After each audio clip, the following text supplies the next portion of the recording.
Welcome. I've been waiting for you so long. I promise I won't keep you here long. I'll keep you forever. Anyway, YouTube is the one and only GI Nerd Commander here with a review of the 1992 Batman Command Center. Taking a quick look at the front. Great detail in it. You'll notice the W's here, the crest looks real nice. Wayne Manor, obviously a big fan of the show Wayne's World. I mean, that's why it's on there, right? Of course. Why not? So, real cool windows, great detail. I mean, just throughout the whole front of it is just amazing detail. Really cool balcony up here that you could set your figure in. So, beep beep. I'll take him out there. So here's a quick overview of the front. All looks really great. I mean, there's detail just throughout the whole thing. The doors, as much as you can see, the wood paneling on them. Let's open it up real quick. 1 second here as we expand the playset. And we'll start with this the front section here. Moving the camera upwards. It looks like it's a little tilted, and that is because it is resting on top of a cardboard box that is collapsing underneath of it right now as I speak. Awesome. That's great. But the first part we're going to look at, as you can see, these really nicely detailed Gothic style windows up here. Best part about them, you can drop your figure right through there. You can have somebody crash right through. Obviously it would be Batman or whoever the hell would fall through a window in one of those movies. Whoa, camera just fell. Let's set back up real quick. There we go. So, and they go right back in there.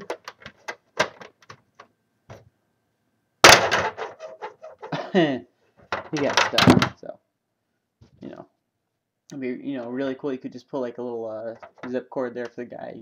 Breaks through the window. Really cool for a diorama. We'll close those back up.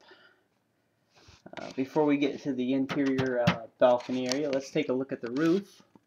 Right here, there is there's 2 little slots for a Batman figure to put his footing in, and then he falls down, and then he can hang and sit there for a while and just go, "I am the Bat. I hang upside down all day. I am the Bat." So, I don't know, kind of silly in my opinion, but what the hell do I know? Obviously not much. So, moving right along to that, let's take actually a look at the roof, which is sort of dusty, but it does have enough room to sit a few figures on. Well, you could sit a few figures on there if they would stand up, right?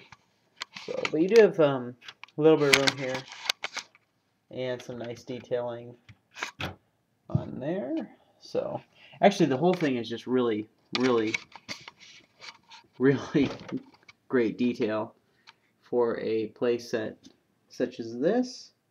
And like I kind of said at the beginning, you could fit a figure up here. So you could be looking out. There's a little bit of space right here. I'd like to build a flooring system through this sometime. Actually, I plan to kind of rebuild the whole thing, which is also another reason why I'm actually doing this review, is I'd like to have a review of it before I completely take it apart. So, and if any Batman fans are watching, if this is rare or whatever, if you could leave a comment or message me on here as to how rare it is, and if I should actually be messing with it or whatnot. So a little bit of a room right here for your figure. Great window detail throughout there, like I said. So let's move along to the other side.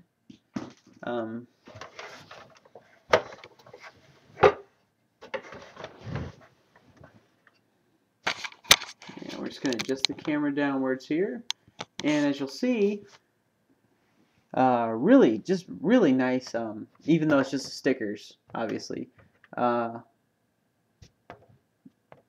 detail throughout this wall here. Up here there is just the rock type looking structure. It looks really nice though. This actually does open up, but I have a piece of tape on the other side, so I mean you could actually open this as a single door, but it does also completely come like this. But we'll get to that when we get to the other side of it. But like this whole part right here, you could you know, I'd like to definitely put a wall ceiling right here throughout it. But oops, there goes the camera again. Cardboard box and towel is not working out too great for this, but we're going to persevere anyway. We're going to get through this together. So I'll adjust the camera here just a little bit. But you know, you could put a table here, and your figures, you know, they could all be talking and mingling, and then the window could crash open, blah blah blah. So, but this is really cool. I love the detail in this. We're gonna move to the back. Oh, I almost forgot something. Let me see if I can find it here. It's this thing. This can clip on up here to the top, and then can also be clipped onto the other side. And there's a little grappling thing, so your figure could go back and forth through it. I'm not a big fan of that in this, so there that goes. And let's get to the back of it. So first we'll adjust the camera, make sure it doesn't fall. Hopefully it won't fall. This is the only part. I still do have the pieces to it, but I don't actually have them with me at this moment. So I apologize to anyone that might be watching it and hoping that I did, but I don't have them with me at the moment. I just really want to make a video of it anyway, so sorry. Down here there would be a large black dump tank going upwards. You would have railing throughout here, and then another part of the flooring, I guess that's the only word I can come up with right now. That would go right here, and you'd press this little button, and your Batman or your Terminator or your Alien or your G.I. Joe or your Star Wars or whoever the hell you're playing with that day figure could fall through here and splash into the tank or whatever you wanted. It does have a really cool guardrail system throughout it. I apologize for not having it with me at the moment, but I'm not going to spend the time to find it. So, going on with that, really cool sticker detail. And just detail throughout the whole thing is just really, really great. I believe the company that made it was Kenner, and they really did outdo themselves on this. So with all that said on this part right here, oh, I should probably show you that yeah, the figures do sit. The figures would usually sit very well on here. Of course, when you are recording something, you know, anything can happen. So then there is a space right here for this mock ladder. Not as in mock diesel, as in mock as in fake. But we'll go through here, take this guy off. So you got the cool stickers and whatnot on there. Speaking of stickers, let's get to my absolute favorite part of this set, which made it probably one of my favorites, if not my most favorite toy as a kid. Well, actually, first we'll start with this part. On one of these side back walls, and this cardboard box is completely falling through now, but as you can still see, up here you have enough room for a figure, piece of tape that I was talking about earlier right here, and you could have your Batmobile crash through here, and it would go through to the next section. But if we go up here, you'll see really cool detail. I mean, I've already said this what, 20, 30, 50, 70 your mama times. The detail on this thing is just really, really great. There's just enough ledge that you could sit a figure up here. I used to have 2 figures up here and pretend like they were fighting. So let's take that guy down. So I mean, this does look really cool. But now let's get to the pièce de résistance of this set. My favorite part of it, and what made it my absolute favorite thing as a kid, was this right here, the command center itself. As you Batman fans will already see, some of the stickers are missing, and please do not all start thumb downing at once. But I actually only removed those stickers probably about 3 months ago. So I apologize, Batman fans. I did not know that this was apparently a sought-after piece. So with all that said, let's move on to what is my favorite part of this. The command center itself. You have 2 little storage areas here. Real nice. You know, you can put whatever you want in there. The walkway up here. Really cool stairs. Look great. The absolute coolest command center, I guess you could call it, ever made, in my opinion. Nice little swivel chair there. Tons of monitors to be watching to see what's going on. A little bit of dust also on the bottom, but we'll just ignore that. Let's try to fit a figure in there real quick. And I'm just using a Duke here, and we'll sit here. Oh, he doesn't. Come on, seriously. It's only when the camera rolls that this kind of shit happens. So we'll just turn him a little bit, and see, now you can watch, see what's going on. You know, how cool is that? You know, that's the best thing. Come on. So it looks really great. Detail throughout it, again, is just immaculate. So we'll take him out. Yeah, this got so much.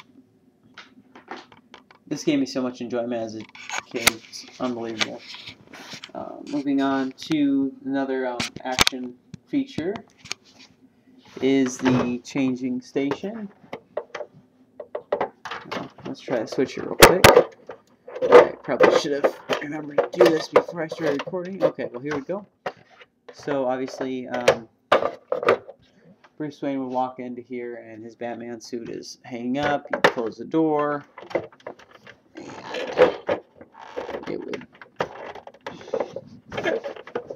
turn, and then you would have your figure fully dressed in his bat regalia. As you will notice if you are a diehard Batman fan, there's a belt missing right there. And if you're wondering whatever happened to it, I cut it off. So it's right here. Yeah, I apologize. I apologize, Batman fans. So when I was a kid, I used this for my G.I. Joe figures. I wasn't really too big into Batman. I still am not, obviously. So, but this does look really cool, and it'd look really cool using it in some kind of a diorama of just the door itself, and you can just open it, you know, having some figure there just standing. The command center obviously looks awesome. I love this thing. Love it. Even though I didn't use it for its intentional purpose of Batman. I can't tell you how many childhood memories that I have of just sitting with just this part alone, with my G.I. Joe action figures, playing with it. So it definitely got a lot of use out of it. Another thing that you can do, if I can get this window to close back up, is the entire set itself, although somewhat cumbersome, can close up, and then you can just latch it on the top here, and then bust into the windows. It has a little handle, so you can pick it up and carry it around wherever you need to go. So all in all, this is probably still one of my favorite toys.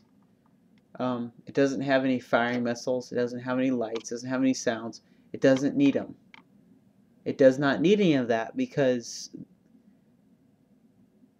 the designer, the true artist that made it with such great detail that you don't need that kind of stupid gimmicks. You don't need it. It looks great. Everything about it is awesome. So, like I said, this is probably still one of my favorite toys. And even though I've already said it so many times in this review, the detail in it alone is just, I mean, it stood up the test of time. This was made in 1992. It's the year 2011, and as old as I am, I still would consider this one of my favorite pieces that I have. It's great for all your figures, and if you're lucky enough to find one,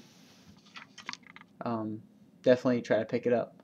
So I really appreciate you, everybody watching, and I really appreciate if you are a Batman fan, cutting me a little bit of slack, and not being too upset that I didn't really use it for Batman. I basically just used it for G.I. Joes.